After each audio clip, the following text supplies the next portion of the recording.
सबका डांस खत्म हुआ और अब शिवाय आरव, राजवीर, अर्णव और कबीर सभी मेहमानों को खाने के लिए दूसरी साइड बने फूड एरिया में लेकर चले गए।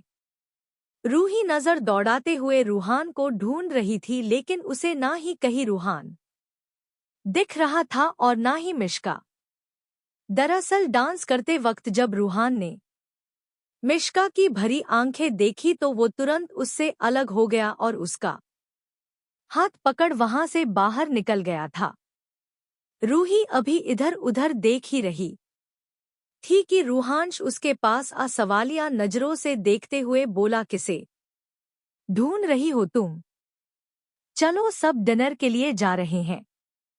रूहांश पता नहीं रूहान कहाँ चला गया, अभी यही तो था, मिश्का के साथ डांस कर रहा था, लेकिन अब दोनों ही नहीं दिख रहे हैं।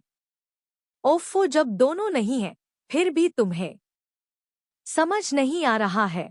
रूहान मिश्का से प्यार करता है, हो सकता है वो उसके साथ घोड़ा क्वालिटी टाइम स्पेंड करने गया हो। उन दोनों को छोड़ो, तुम मेरे साथ चलो, मुझे तो भूख लगी है भाई, मैं तो अपने सारू भाई के बेटे की सगाई का खाना खा कर ही जाऊंगा। रूही और रूहांश मुस्कुराते हुए सबके पास आए। एक बड़ा सा राउंड टेबल जिसके चारों तरफ ठाकुर फैमिली, मल्होत्रा फैमिली और सिंघानिया फैमिली बैठी थी। जन्नत और निधान साथ ही बैठे थे और अब दोनों को ही एक प्लेट में खाना था। आहान के साथ प्रियंका जी भी सबके बीच ही थी। सिया खाने से मना कर रही थी तो रुद्र अपने हाथों से उसे खिला रहा था। बाकी सबके लिए तो ये आम बात थी, लेकिन प्रियंका जी आज पहली बार उसे देख रही थी। उन्होंने मुस्कुराते हुए गुलाब जामुन की प्लेट सिया की तरफ सरकाया और बोली, मानना पड़ेगा समधन जी, आप दोनों में प्यार बहुत है और ये बात आप दोनों को देखकर ही पता चलता है। वैसे समधी जी, आपको देखकर लगता नहीं कि आपकी इतनी बड़ी बेटी भी है। अब देखिए उसकी शादी भी हो गई, लेकिन आप तो अभी भी एकदम हैंडसम और स्मार्ट हैं। खुद को काफी अच्छी तरह से मेंटेन कर रखा है आपने। कॉम्प्लीमेंट के लिए thank you so much Mrs Jindal. खुद को मेंटेन तो आपने भी बहुत अच्छे से किया है। अब देखिए, आपको देखकर तो लगता ही नहीं है कि आप मेरी लाडो की सास हैं, इनफैक्ट उसकी बहन लग रही है। ए ना वाइफी। कहते हुए रुद्र ने सिया को देखा जो उसे बहुत ही बुरी तरह से घूर रही थी, जिसे देखते ही रुद्र का गला सूख गया। वहीं मिसेज जिंदल अपने चेहरे पर हाथ रख शर्माते हुए, आप भी ना समधी जी।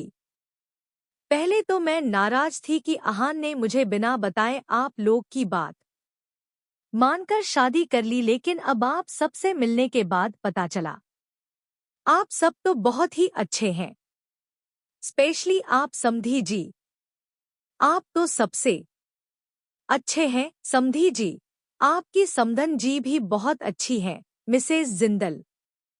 मुझे लगता है आपको थोड़ी जान पहचान उनसे भी कर लेनी चाहिए। वीर ने मीरा की प्लेट में आचार डालते हुए कहा तो सबकी नजर सिया पर चली गई। सिया ने अपना प्लेट रुद्र के सामने लगभग पटका और वहां से जाते हुए बोली, हमें कुछ काम है पापा जी, अपने बेटे से कह दीजिए कि वो अच्छे से बात करें।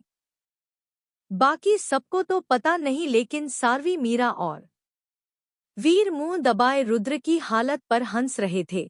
रुद्र ने तिरछी नजरों से वीर को घुरा तो वीर अपने कंधे उचकाते हुए बड़े ही आराम से डिनर एंजॉय करने लगा। जन्नत और निधान एक ही प्लेट में खा रहे थे। निधान के जस्ट सामने वाली चेयर पर ममता जी बैठी थी, जिन्हें जन्नत बड़ी ही गहरी नजरों से घूर रही थी। निधान ने उसकी नजरों का पीछा किया तो उसकी नजरें ममता जी पर गई। उसने जन्नत का हाथ टेबल के नीचे से एक हाथ से पकड़ा और उसे घूरते हुए धीमी आवाज में बोला, तुम मामी जी को ऐसे क्यों घूर रही हो? ओ, तो अब आपको इससे भी प्रॉब्लम हो रही है। साजन जी, आप जो ये कर रहे हैं ना, मैं सासू माँ को बता दूंगी, फिर उन्हें ही जवाब देते रहिएगा आप। हाँ नहीं तो 1 मिनट, कहना क्या चाहती हो तुम? क्या कर रहा हूं मैं? आप जितने मासूम बन रहे हैं ना, उतने हैं नहीं। मासूम मेरे जैसे होते हैं, देखिए मुझे ऐसे होते हैं ऐसे। जन्नत ने अपना चेहरा दिखाते हुए कहा। निधान अभी भी नासमझी से उसे देख रहा था। जन्नत मुंह बनाते हुए, मुझे सेल्सगल ने पहले ही वो वाला कांड बता दिया है, समझे आप? कौन सा वाला कांड? किसकी बात कर रही हो तुम? वही जिस लड़के की शादी तय तो बेटी से हुई, लेकिन वो लड़का चिपड़ा कहीं का अपनी सास को लेकर ही फरार हो गया। बताओ भला उस लड़की का क्या होगा अब? तो इसमें मेरी क्या गलती है जो तुम मुझे ऐसे सुना रही हो? निधान को अभी भी कुछ समझ नहीं आ रहा था। जन्नत नाक सिकोड़ते हुए, क्योंकि अब वही कांड आप कर रहे हैं, लेकिन मैं सासू माँ से कह दूंगी कि वो आपकी लगाम खींच कर रखे, नहीं तो आप भी किसी दिन मामी के साथ। Just shut up idiot. You know what, तुम एक नंबर की बेवकूफ हो। और क्या कहा तुमने अभी कि मेरे और मामी के बीच? बिल्कुल सही कहा तुमने, ऐसा ही है। तुमसे अच्छी तो मामी है, जो मुझे तुम्हारी तरह इरिटेट तो नहीं करती। निधान का दिमाग ही घूम गया था। जन्नत की बात सुनकर कोई ऐसा भी सोच सकता है, बस यही वो अब जन्नत को देखकर सोच रहा था। उसे गुस्सा तो बहुत आया, लेकिन फिर कुछ सोचकर उसने तिरछी नजरों से उसे देखते हुए कहा। जन्नत बेचारी का मुंह तो अब देखने लायक हो गया था। रुआसा चेहरा लिए वो निधान से बोली, साजन जी, ये आप ना सही नहीं कर रहे हैं। मैं सासू माँ को बता दूंगी आपकी इन हरकतों के बारे में, फिर वो आपको अच्छे से कूट देंगी। तो मत कहिएगा कि इसमें भी मेरी गलती है। मॉम से कुछ भी कहा ना, तो मैं ये शादी छोड़कर सच में तुम्हारी इस मामी के साथ फरार हो जाऊंगा। उसके बाद तुम्हारा क्या होगा ये तुम सोचना। नहीं, बिल्कुल नहीं साजन जी, प्लीज ऐसा मत करिएगा। मैं सासू माँ से कुछ नहीं कहूंगी। गुड गर्ल, अब डिनर एंजॉय करो तुम, ओके? जन्नत ने बड़ी ही मासूमियत से हाँ में सिर हिलाया, जिसे देख निधान अपनी हंसी कंट्रोल करने लगा। उसे अब जन्नत का मुंह बंद करने का अच्छा तरीक मिल गया था, जो उसे जन्नत ने खुद दिया था। अनाया के बगल में ही प्रत्यक्ष बड़े ही आराम से खाना खा रहा था। वही अनाया उसे सबसे नजर बचाकर देख रही थी, और ये बात प्रत्यक्ष को भी पता चल रहा था। इसीलिए उसने टेबल के नीचे से ही अनाया का हाथ पकड़ा और धीमी आवाज में, एंग्री बर्ड, अगर तुम मुझे ऐसे ही देखती रहोगी तो अपने डैड के सवालों के जवाब देने के लिए रेडी रहना। मुझे कोई प्रॉब्लम नहीं है। मैं तो अभी सबके सामने ये कॉन्फ्रेंस कर सकता हूँ कि मुझे तुमसे मोहब्बत है, लेकिन फिर तुम ही बाद में मुंह बनाओगी। अनाया ने देव को देखा, जो उसे ही देख रहा था। उसने तुरंत प्रत्यक्ष से अपना हाथ छुड़ाया और सिर नीचे कर खाने लगी। ऐसा नहीं था कि वो प्रत्यक्ष के बारे में सबसे बताना नहीं चाहती थी। अभी तो वो अपनी फीलिंग्स को लेकर खुद श्योर नहीं थी, तो अपनी फैमिली को क्या ही बताती। बस इसीलिए इस वक्त वो कुछ नहीं बताना चाहती थी। उसके दूसरी साइड बैठी श्रव्या अपने बगल में बैठे निर्मित की तरफ हल्का सा झुक उसके कान में फुसफुसाते हुए, सुनो किंग, ये जो तुम्हारा भाई है ना, पहले मैं इन्हें बहुत पसंद करती थी, लेकिन अब ये मुझे नहीं पसंद है। निर्मित ने आईब्रो ऊपर की जैसे पूछ रहा हो, और वो क्यों भला? ऐसा क्या कर दिया मेरे भाई ने? श्रव्या उसके प्लेट में जबरदस्ती पनीर की सब्जी डाल मुंह बनाते हुए वो इसलिए क्योंकि ये ना मुझसे अब मेरी अनायादी को छीन रहे हैं, इसीलिए ये मुझे नहीं पसंद है। तुम ये पनीर की सब्जी भी टेस्ट करो ना, बहुत ही टेस्टी तुम्हें अच्छा लगेगा। क्या करूं यार, अब तुमसे ही बात करके काम चलाना पड़ेगा। देखो सबको कैसे सब अपने अपने पार्टनर के साथ बैठे हैं, बस एक हम दोनों ही है अखंड सिंगल।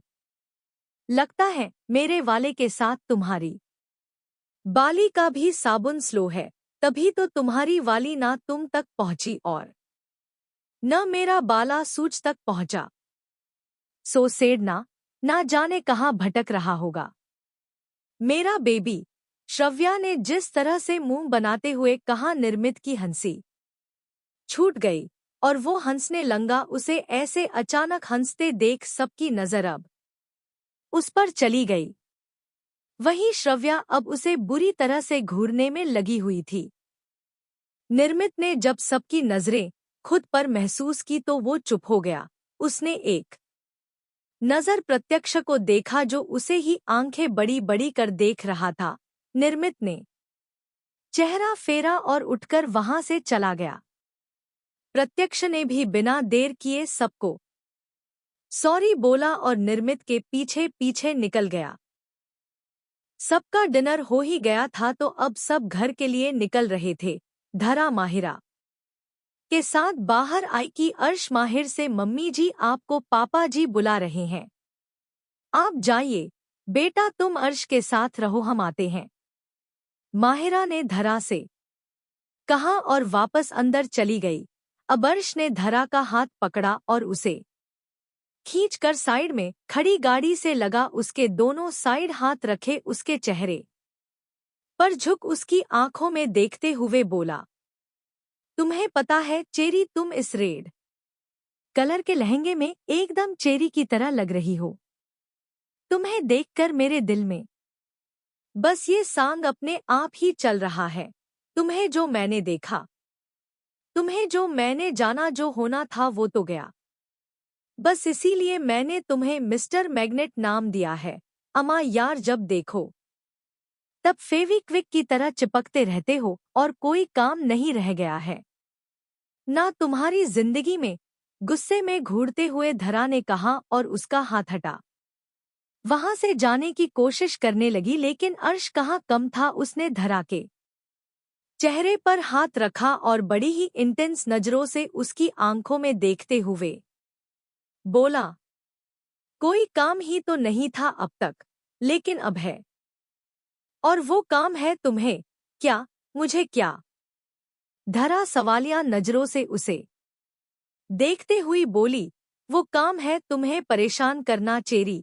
कहते हुए अर्श उससे अलग हुए और हंसने लगा।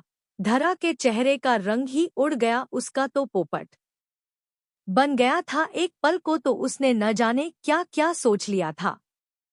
अर्श को खुद पर हंसते देख उसने गुस्से में उसका कॉलर पकड़ा और उसे खींच अपने करीब कर उसकी आंखों में गहरी नजरों से देखने लगी। उसके चेहरे के एक्सप्रेशंस देख हर्ष की हंसी तो पल भर में ही गायब हो गई, क्योंकि धरा जिस तरह से उसे देख रही थी उसे अपनी धड़कनें बढ़ती हुई महसूस होने लगी। धरा ने बड़ी ही सेडक्टिव वे में उसके चेहरे पर उंगलियां चलाई और अब उसके चेहरे पर झुकने लगी। अर्श की आंखें बड़ी हो गई। धरा की गर्म सांसें उसे अपने चेहरे पर महसूस हो रही थी, जिसकी वजह से उसे कुछ तो हो रहा था और उसी एहसास से उसकी आंखें अपने आप ही बंद हो गई। उसकी बंद आंखें देख धरा के चेहरे पर डेविल स्माइल आ गई। उसने कुछ देर उसके चेहरे को देखा, बड़ी बड़ी पलकें, डार्क लिप्स और हल्के हल्के बियर्ड।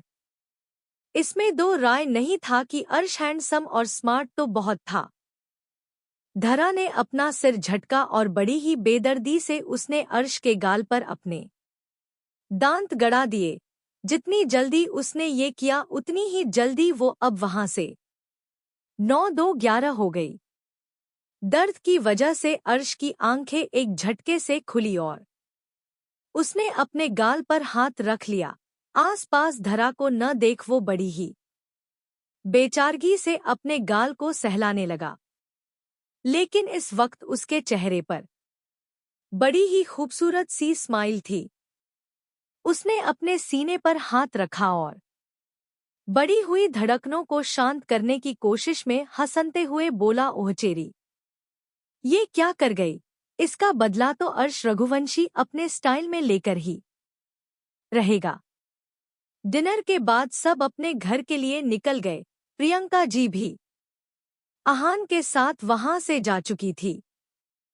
हालांकि वो ये कह कर गई थी कि कल सुबह वो सारवी को लेने आएंगी। जन्नत और उसकी मामी को निर्वी के कहने पर निधान बेमन से उसके घर ड्रॉप करने गया था और जन्नत को जलाने के लिए ही उसने ममता जी को बड़े ही प्यार से फ्रंट सीट पर बैठने को कह दिया, जिसे देख बैक सीट पर बैठी जन्नत का मुंह देखने लायक था। निधान को अब मजा आ रहा था जिस तरह से जन्नत तरह तरह के मुंह बनाते हुए उसे देख रही थी। वो सच में बड़ा ही फनी लग रहा था। बेचारी जन्नत अब तो अपने सासू माँ को भी कुछ नहीं बता सकती थी। निधान ने दोनों को घर ड्रॉप किया और गाड़ी वापस ठाकुर हवेली की तरफ मोड़ लिया। अभी भी ठाकुर हवेली से थोड़ी दूर ही था कि उसने गाड़ी साइज में लगाकर रोक दिया और अब वो अपना पेट पकड़कर हंसे जा रहा था, क्योंकि उसे जन्नत का मुंह बनाना और उसकी बेतुकी बातें याद आ रही थी। उसने अपना फोन निकाला और जन्नत ने जो पिक्स सेंड की थी उसे देख हंसते हुए बोला, तुम्हें तो बेवकूफों की सरदार कहा जाए तब भी कम है। पता नहीं अपने दिमाग में क्या क्या सोचती रहती हो। मामी और मैं सीरियसली, तुमने सोच भी कैसे लिया? लेकिन अब जब तुमने सोच ही लिया है तो थोड़ा फन करना तो बनता है ना। साजन जी की सजनी बहुत इरिटेट किया है ना तुमने मुझे। अब मेरी बारी, शादी करनी है ना तुम्हें मुझसे, लेकिन उससे पहले तुम्हें थोड़ा परेशान करना तो बनता है। हंसते हुए निधान ने फोन पॉकेट में डाला और गाड़ी स्टार्ट कर हवेली के लिए निकल गया। लेकिन जन्नत की तो नींद उड़ी हुई थी। अपने कमरे में बेड पर लेटी वो करवट बदल रही थी। रूहान की गाड़ी मल्होत्रा फार्म हाउस में आकर रुकी। ठाकुर हवेली से निकलने के बाद रूहान सीधा फार्म हाउस आया था। हालांकि वो मिश्का को लेकर मल्होत्रा मेंसन भी जा सकता था, लेकिन वहां अनीशा और रूही मिश्का से बात करने की कोशिश करती, लेकिन मिश्का जिस तरह से रो रही थी, रूहान नहीं चाहता था कि वो ऐसे उनके सामने जाए। रूहान बाहर आया और फ्रंट सीट का दरवाजा खोल मिश्का को देखने लगा जो सिर झुकाए बैठी थी। बाहर आओ। मिश्का सिर झुकाए गाड़ी से बाहर आई। रूहान ने उसका हाथ पकड़ा और उसे लेकर अंदर एक कमरे में आया। रूहान ने मिश्का को बेड पर बिठाया और खुद घुटनों पर बैठ उसका हाथ थामे बोला, मिश्का प्लीज कुछ बोलो भी। पूरे रास्ते तुमने कुछ नहीं बोला, लेकिन प्लीज अब जवाब दो। देखो, अगर मेरा तुम्हारे साथ डांस करना तुम्हें बुरा लगा हो तो प्लीज मुझे माफ कर दो। आइंदा कभी इस तरह से तुम्हारे करीब नहीं आऊंगा।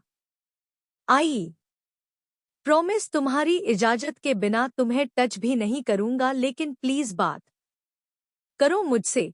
आई नो कि हम दोनों के बीच ऐसी बॉन्डिंग नहीं बनी है कि तुम मुझसे कुछ भी शेयर करो। प्लीज ट्रस्ट मी, मेरा इरादा तुम्हें हर्ट करने का या फिर अनकंफर्टेबल करने का हरगिज नहीं था। मैं बस नॉर्मली तुम्हारे साथ डांस करना चाहता था। आई नो कि तुम्हें मेरा इस तरह से छूना अच्छा नहीं लगा।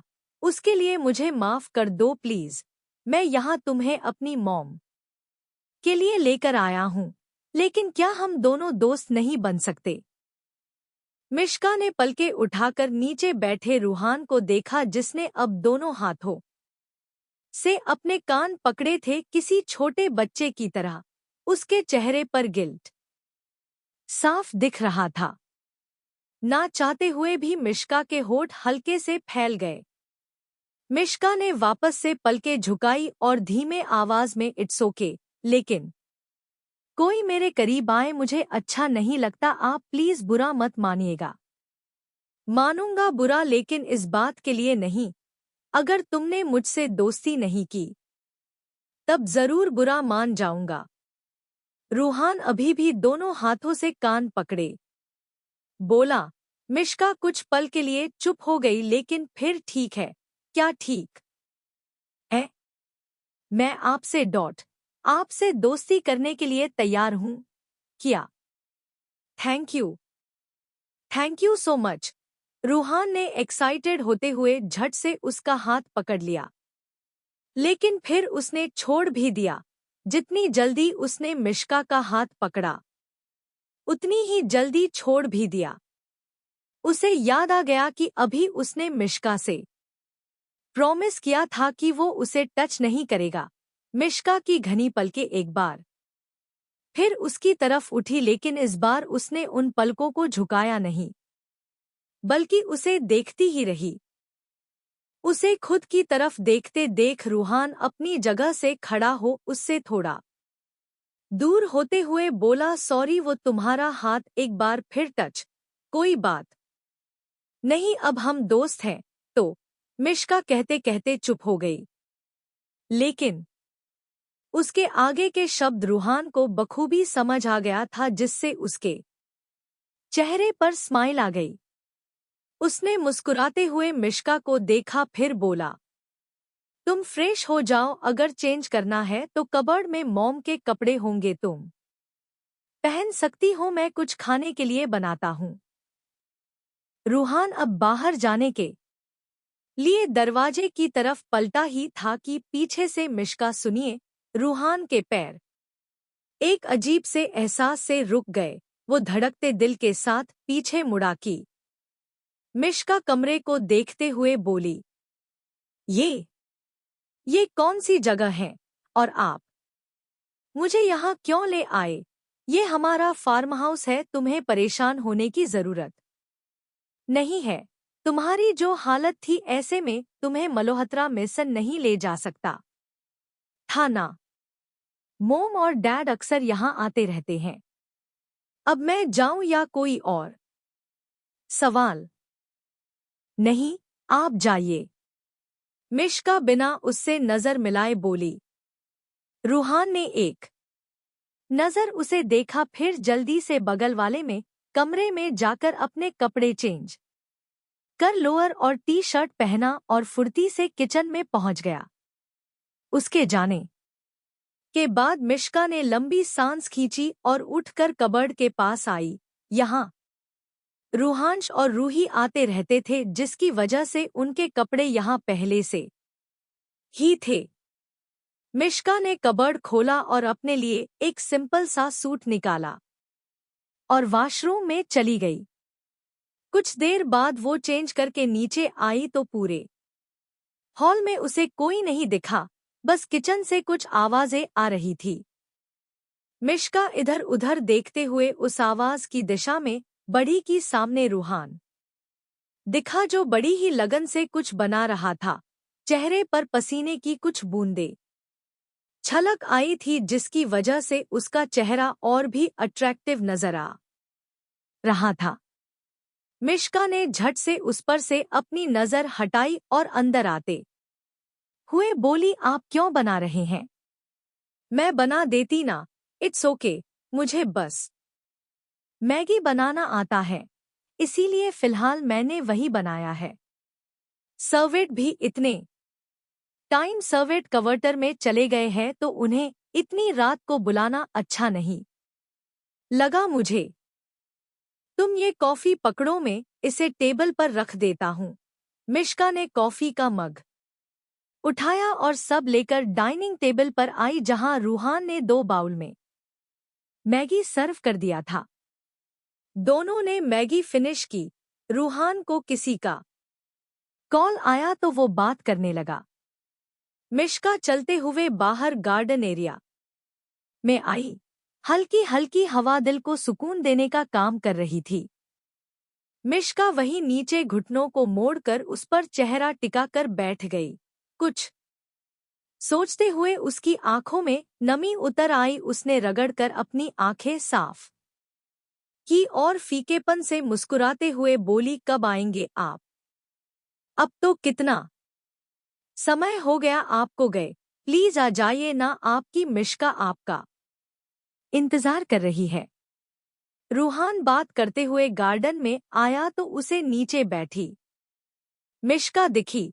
वो थोड़ी दूरी पर था, इसीलिए मिश्का को उसके आने का पता नहीं चला। रूहान भी अब वही रुककर बात करने लगा, लेकिन उसकी नजरें मिश्का पर ही थी।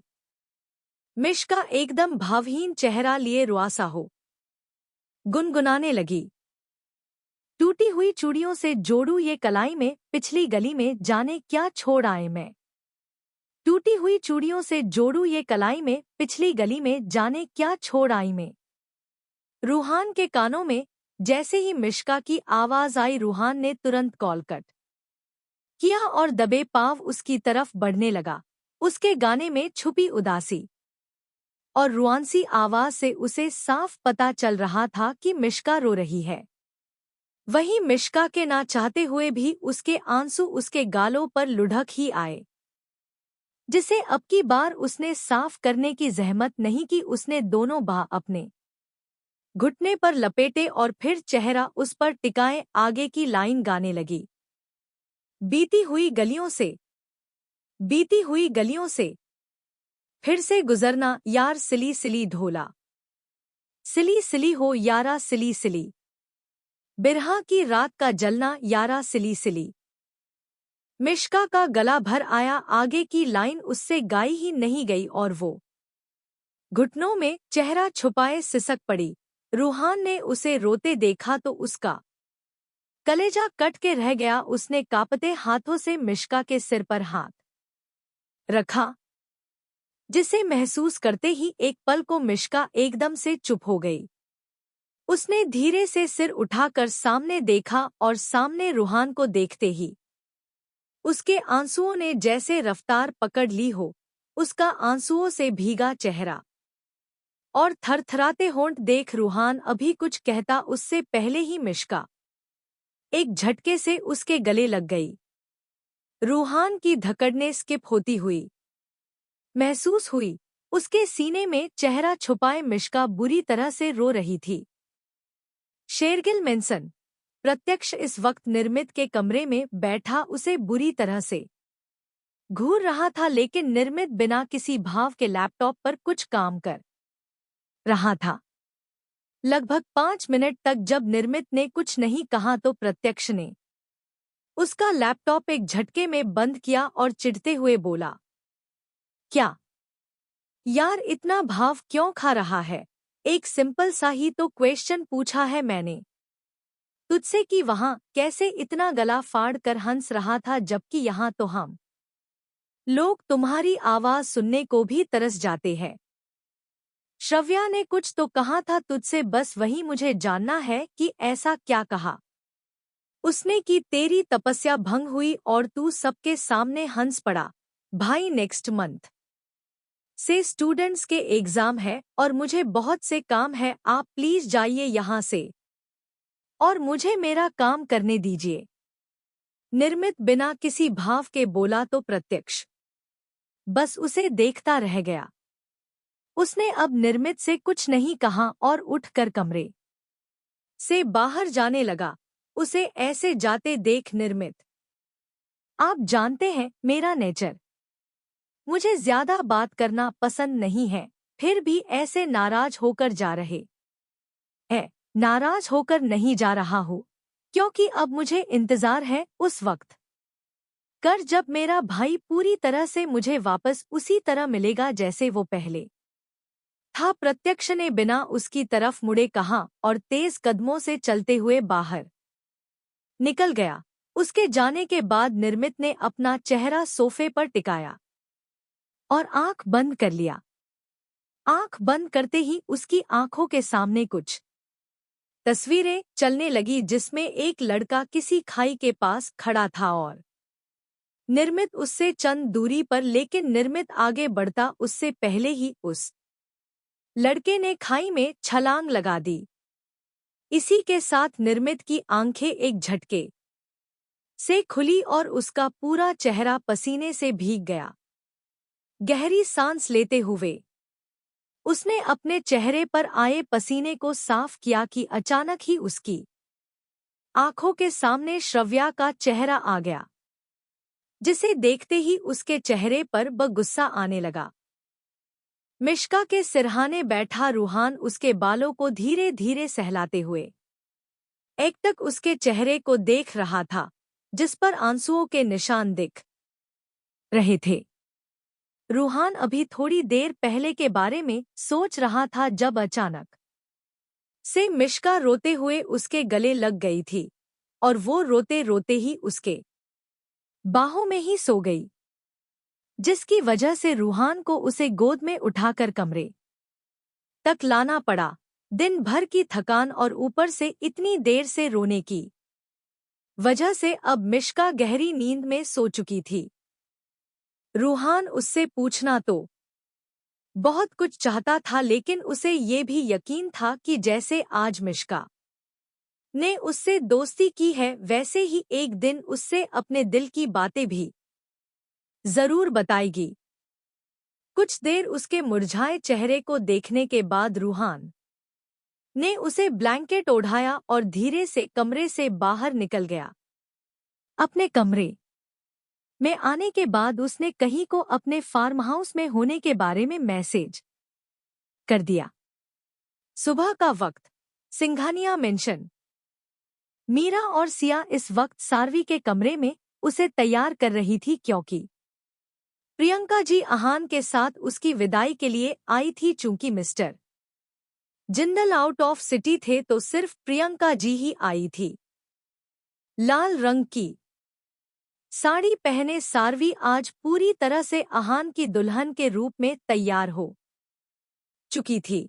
मांग में दमकते सिंदूर ने तो जैसे उसके चेहरे को और भी नूरानी बना दिया था। सिया उसे ऐसे देख नम आंखों से मुस्कुराई और अपनी आंख से काजल निकाल सारवी के कान के पीछे लगाते हुए बोली, किसी की नजर ना लगे हमारी बच्ची को। बहुत खूबसूरत लग रही हो बेटा। तुम्हारी शादी के सपने तो बहुत देखे थे, लेकिन शादी इस तरह से हुई कि कुछ समझ ही नहीं आया क्या किया जाए। कोई बात नहीं सीयू, बच्चे जो हो गया उसे तो हम नहीं सुधार सकते, लेकिन जो नहीं हुआ उसे तो हम बेहतर बना सकते हैं ना। चलो अब तुम जाकर शगुन का सामान देख लो, सब अच्छे से रख दिया गया है। सारवी के माथे पर लाल रंग की बिंदी सजाते हुए मीरा ने कहा। सिया ने आंख साफ की और सारवी का माथे को प्यार से चूम एक नजर उसे देख बाहर निकल गई। मीरा ने अब सारवी का हाथ पकड़ा और बड़े ही प्यार से बोली, सरू बच्चे चेहरा क्यों लटका हुआ है तुम्हारा?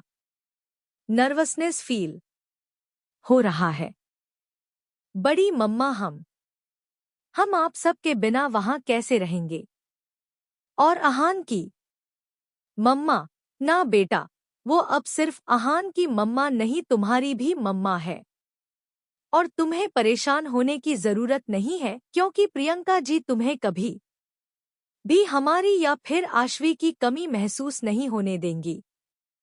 बेटा एक बात गांठ बांध लो, ये सास बहू का जो रिश्ता होता है ना, ये बहुत ही नाजुक होता है, जिसे तुम्हें अपने प्यार से मजबूत करना होगा।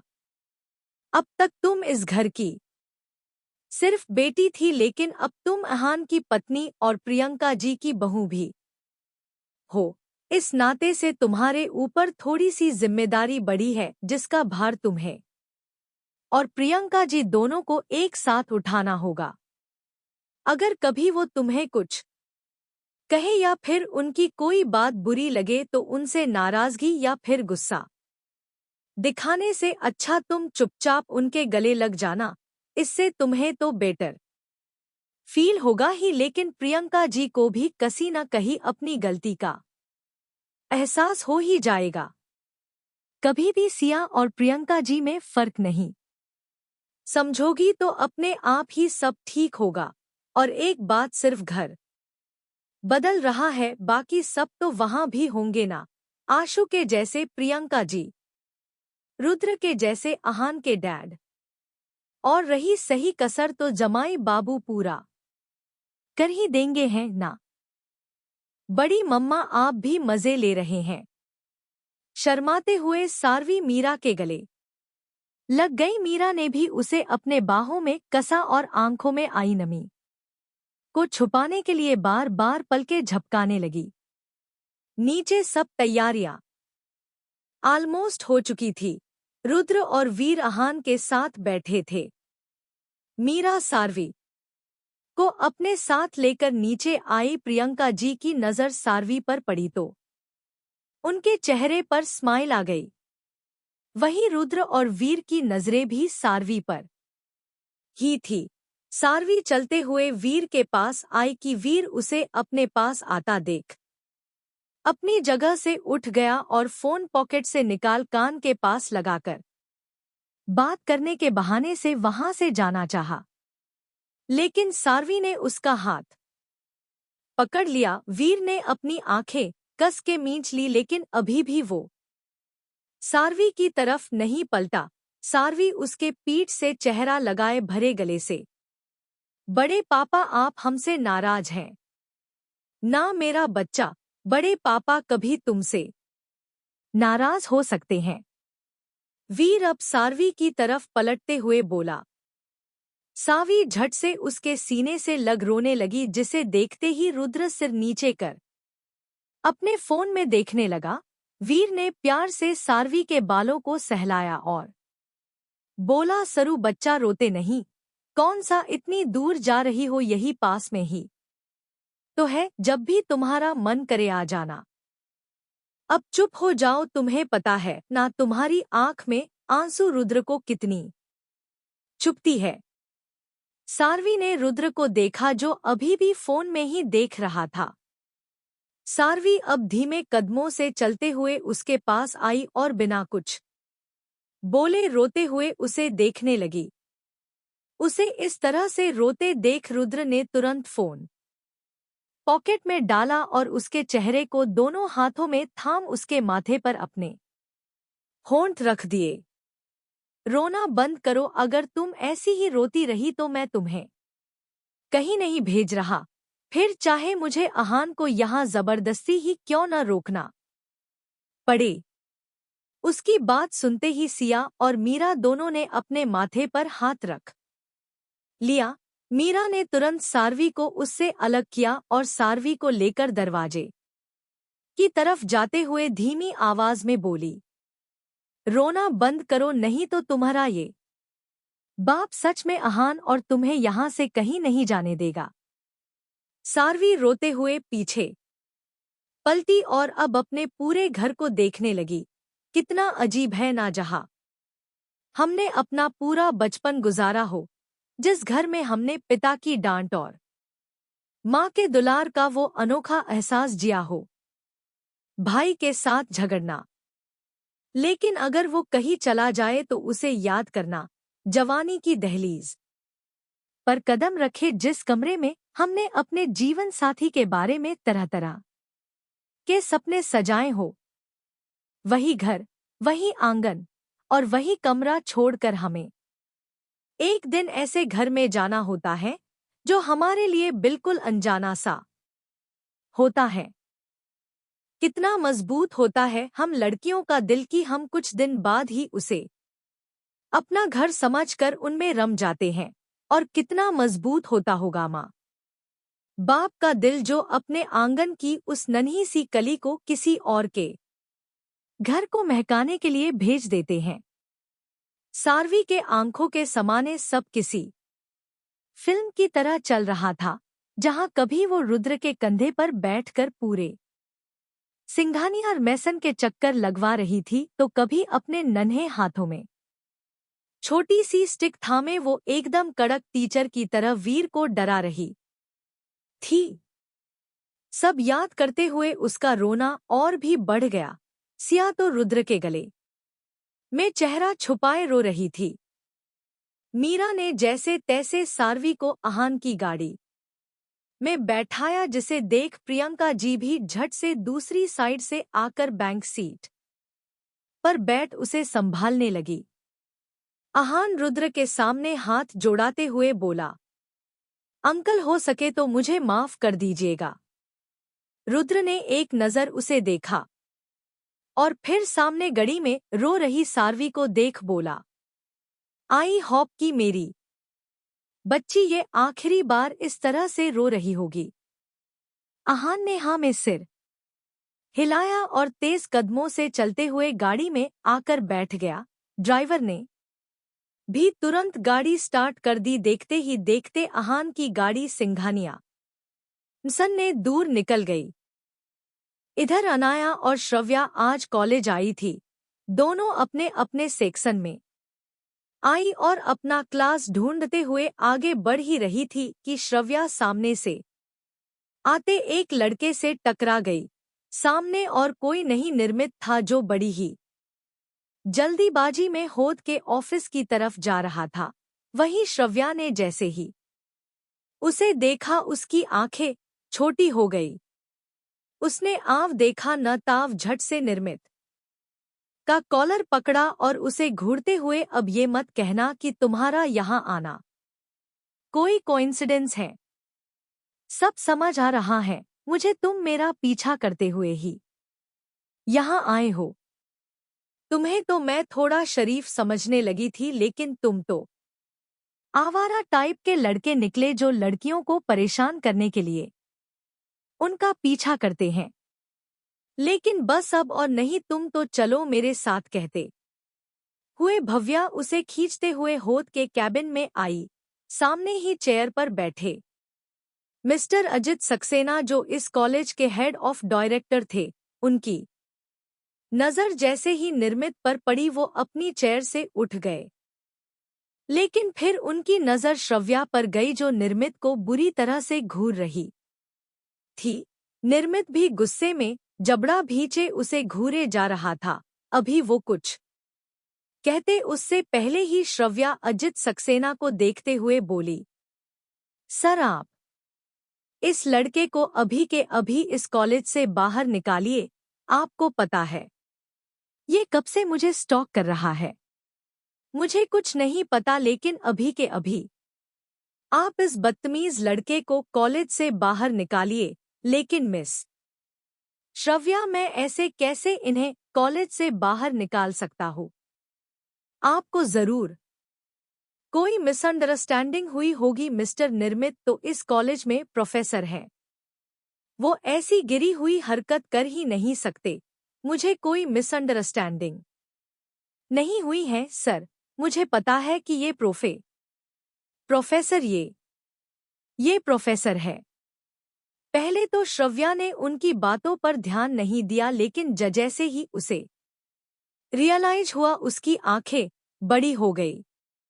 उसने हैरानी से अजित सक्सेना की तरफ देखा, जो उसे देखा हाँ में सिर हिला रहे थे। श्रव्या ने अब निर्मित की तरफ नजर दौड़ाई, जो उसे ही डेविल स्माइल लिए देख रहा था। श्रव्या की तो बोलती बंद हो गई। उसे क्या पता, जिसे वो इतने दिन से छिछोरा टाइप लड़का समझ रही थी, वो तो उसका ही प्रोफेसर निकला। उसके चेहरे का उड़ा हुआ रंग देख निर्मित दोनों हाथ बांधे एक कदम उसकी तरफ आया और बोला, मिस श्रव्या, आप कुछ कह रहे थी? ही मैं तो कुछ भी बोलती रहती हूँ। लगता है मुझे चक्कर आ रहा है। आंखों से कुछ दिख भी नहीं रहा है। आई थिंक मेरी तबीयत खराब हो रही है। सर, मैं आपसे बाद में मिलती हूँ। श्रव्या ऐसे बिहेव कर रही थी जैसे सच में उसे चक्कर आ रहे हो और वो कितनी बीमार हो। लेकिन वो जितनी स्पीड से केबिन से बाहर निकली थी उससे ये कंफर्म हो गया था कि वो सरासर झूठ बोल रही हैं। डिस्गस्टिंग, कहते हुए निर्मित ने ना में सिर हिलाया और टेबल पर रखा पानी एक सांस में गटक गया। रघुवंशी मेसन, सब लोग डाइनिंग टेबल पर मौजूद ब्रेकफास्ट कर रहे थे। अनाया और श्रव्या तो पहले ही कॉलेज जा चुकी थी। माहिरा बेटा, मीरा जी से बात हुई तुम्हारी? आरोही ने शिवाय के प्लेट में चपाती रखते हुए सिया भाभी बहुत रो रही थी। फिलहाल भाई ने किसी तरह से उन्हें सुला दिया था और सारवी आहान के साथ जिंदल मेसन के लिए निकल गई थी। आप परेशान मत होइए, भाभी ठीक होंगी। हमें सीयू की फिक्र नहीं है माहिरा, क्योंकि हम जानते हैं कि वहाँ मीरा जी है जो उसका ख्याल हमसे भी अच्छे तरीके से रखती हैं। हमें तो सारवी की फिक्र हो रही है, पता नहीं बच्ची कैसे सब कुछ एडजस्ट करेगी। आई होप कि वो वहाँ पर अच्छे से सब संभाल पाए। आप ये क्यों भूल रही हैं मासी माँ कि हमारी सारवी है तो सिया दी की बेटी। उनके संस्कार और गुण उनमें तो आएंगे ही ना। अव्या ने मुस्कुराते हुए कहा। तो आरोही और प्रिया खुद को मुस्कुराने से रोक नहीं पाई, क्योंकि आज उनकी दोनों बहुएं उन्हें कितने अच्छे से समझा रही थी। देव और शौर्य तो ऑफिस जा चुके थे, बाकी शिवाय और राजवीर अब कम ही ऑफिस जाते थे। वो दोनों स्टडी रूम में थे, इसीलिए इस वक्त डाइनिंग टेबल पर सभी लेडीज ही थी। हाँ, ये अलग बात थी कि उनमें अर्श भी अपना ब्रेकफास्ट मजे से कर रहा था। वो भी धरा को तिरछी नजरों से घूरते हुए। धरा को उसकी नजरें खुद पर अच्छी तरह से महसूस हो रही थी, लेकिन वो इसे पूरी तरह से इग्नोर करने की कोशिश में थी। सबका ब्रेकफास्ट खत्म हुआ, अभी सब अपनी चेयर से उठते उससे पहले ही धरा आरोही से बोली, आंटी अब मैं तो एकदम ठीक हो गई हूँ, इसीलिए मैं आज यहाँ से जा रही हूँ। धरा आज यहाँ से जा रही है। ये सुनते ही सब हैरानी से उसे देखने लगे। वही अर्श जो अपनी चेयर से उठ गया था, लेकिन धरा की बात सुन वो अपनी जगह पर ही खड़ा हो धरा को गहरी नजरों से देखने लगा। बेटा तुम्हें यहाँ किसी ने कुछ? आरोही सवालिया नजरों से धरा को देख कहा। क्या? या फिर तुम्हें हम सब के साथ अच्छा नहीं लग रहा? अरे नहीं आंटी, आप गलत सोच रही है, ऐसा कुछ नहीं है। यहाँ तो मुझे एक पल को भी लगा ही नहीं कि मैं किसी अनजान जगह पर अनजान लोगों के बीच हूँ। इनफैक्ट फैमिली का प्यार क्या होता है ये सब मुझे यही तो पता चला, वरना वो चुड़ैल तो बस नाम की मेरी माँ बन बैठी है। उसे तो सिर्फ मेरी प्रॉपर्टी से मतलब है। उस छिपकली की तो पूंछ पकड़कर किसी कचड़े में पटक देने का मन करता है, जहां उसे कीड़े मकोड़े खाते रहे। बस बस बेटा जाने दो। तुम ये बताओ, यहाँ से जाने के बाद तुम कहाँ जाओगी? मेरा मतलब है कि तुम पहले कहाँ रहती थी? आरोही ने पूछा तो धरा हंसते हुए, अभी तो मुझे ये नहीं पता आंटी कहाँ जाऊंगी, क्योंकि यहाँ आने से पहले तो मैं उस पागलखाने में थी, वहीं से तो भाग के आ रही थी। अब आप लोग बताइए, मैं कहीं से पागल लगती हूँ क्या?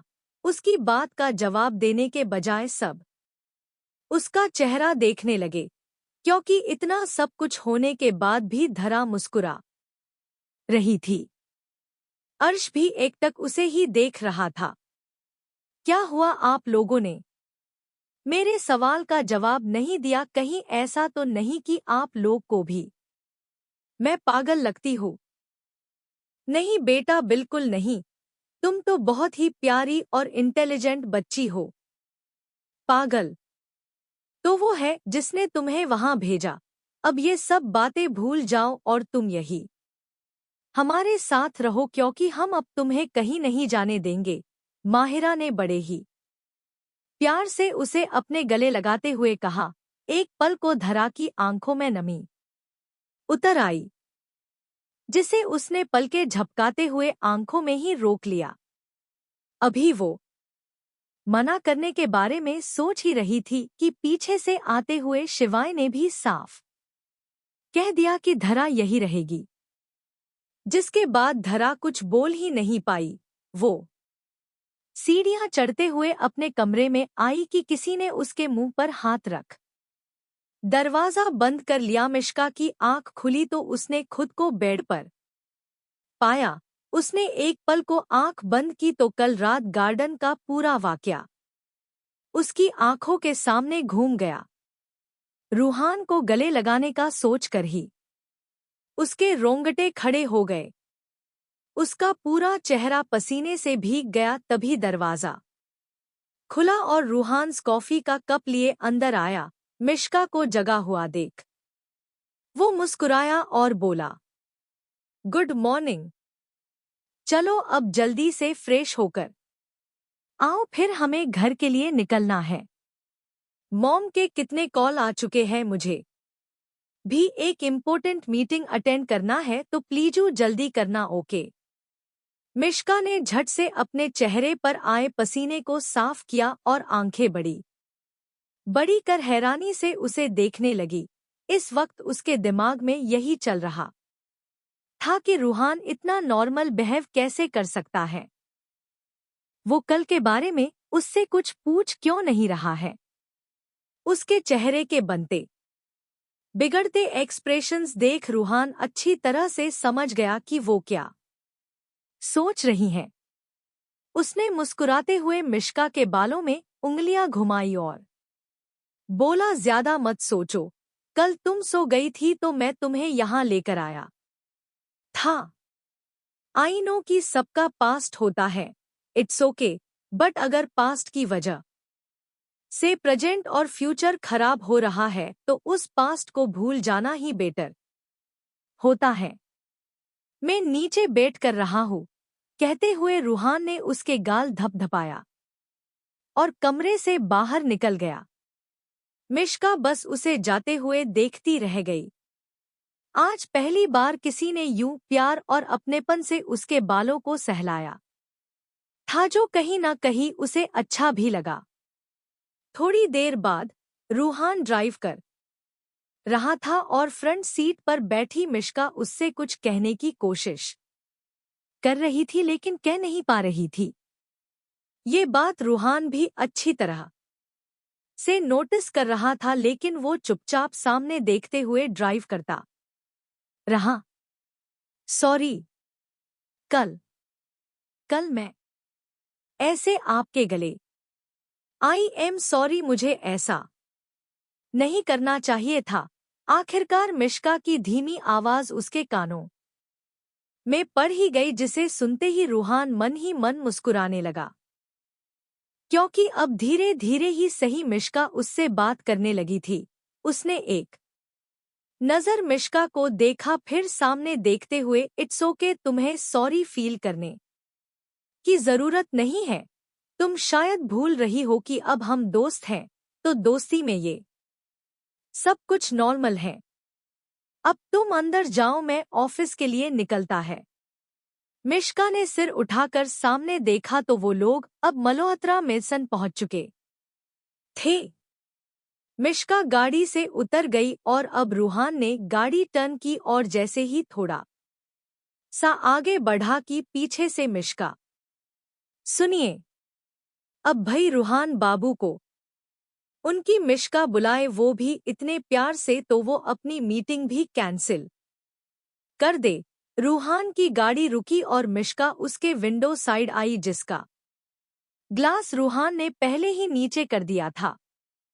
मिश्का नजरें झुकाए, आप बिना ब्रेकफास्ट के जा रहे हैं, आंटी को अच्छा नहीं लगेगा।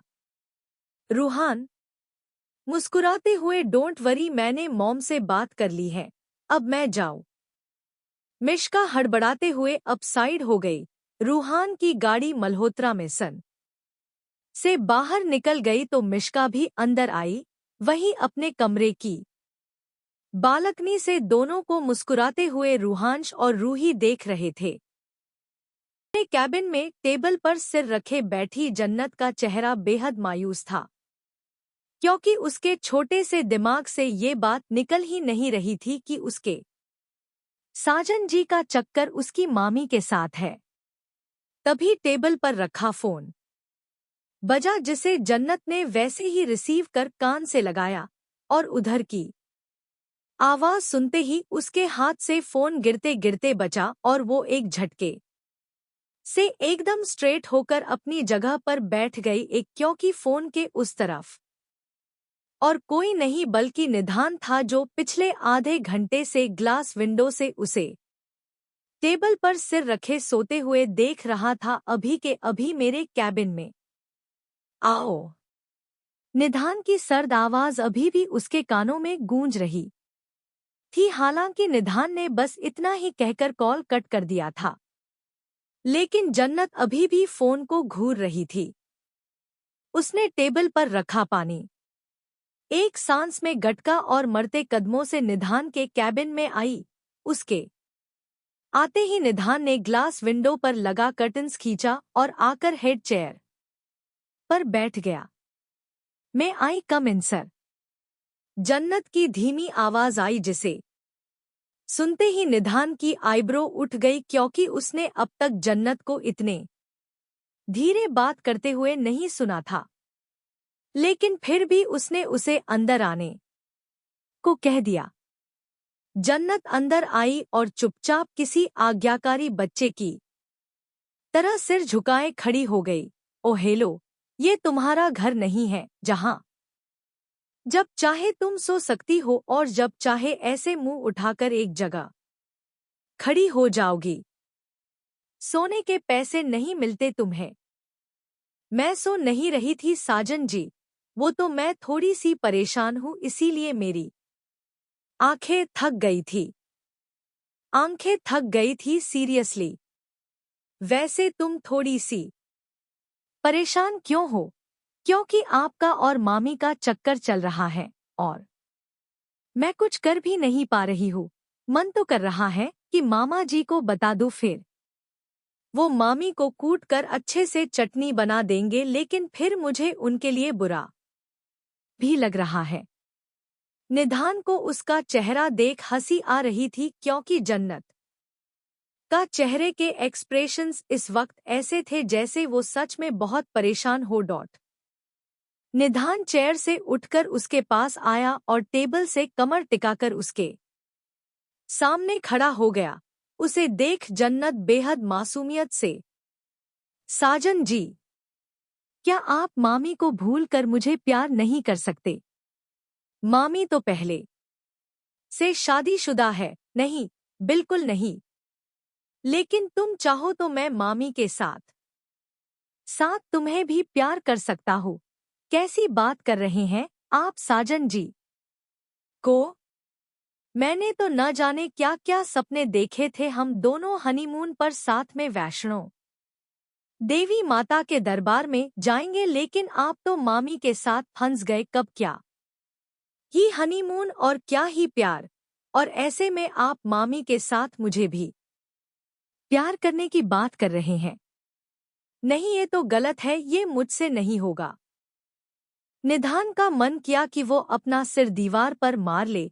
हनीमून पर वो भी वैष्णो देवी। डिस्गस्टिंग। लोग हनीमून के लिए स्विट्जरलैंड, गोवा, मनाली और न जाने कहां कहां जाते हैं, और एक जन्नत सीधा वैष्णो देवी जाना चाहती हैं। सोचते हुए निधान के चेहरे पर 12 बजे हुए थे, लेकिन फिर कुछ सोचकर उसके चेहरे पर डेविल स्माइल आ गई। उसने जन्नत को कमर से पकड़कर अपने करीब खींचा और इंटेंस नजरों से उसे देख बोला, ओह तो तुम मेरे साथ हनीमून पर जाना चाहती हो ताकि वहां अपने बॉयफ्रेंड के साथ मिलकर मुझे उन पहाड़ों से सीधा धक्का मार दो है ना। ये आप कैसी बात कर रहे हैं साजन जी? आपको मैं क्यों धक्का मारूंगी? मैं तो सीधी साधी मासूम सी गाय जैसी हूं, मैं क्या ही किसी को मारूंगी? वो तो आप है जो सांड की तरह कभी भी मुझे लात मारते रहते हैं। और दूसरी बात, मेरा तो कोई बॉयफ्रेंड ही नहीं है। जन्नत ने बड़ी ही मासूमियत से अपने मुंह पर हाथ रख आंखें टिमटिमाते हुए कहा। उसकी बात सुनते ही निधान का चेहरा गुस्से से कांपने लगा।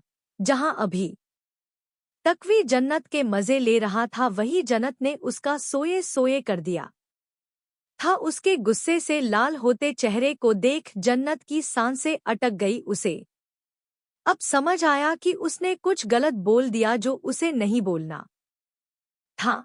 उसने बिना देर किए निधान के सीने पर हाथ रख उसे जोर से पीछे की तरफ धक्का दिया और खुद कैबिन के दरवाजे तक भागते हुए बोली, गॉड जी, खड़ूस अपने असली रूप में आ रहे हैं। मैं छोटी सी चूहिया छुपूं तो कहाँ छुपूं अब? निधान का दिमाग पहले ही उसकी बातों से खराब हो चुका था, अब तो आग में घी डाल दिया था जन्नत ने। वो अभी बाहर निकलती उससे पहले ही निधान ने बड़ी ही चालाकी से टेबल से रिमोट उठाकर डोर लॉक कर दिया।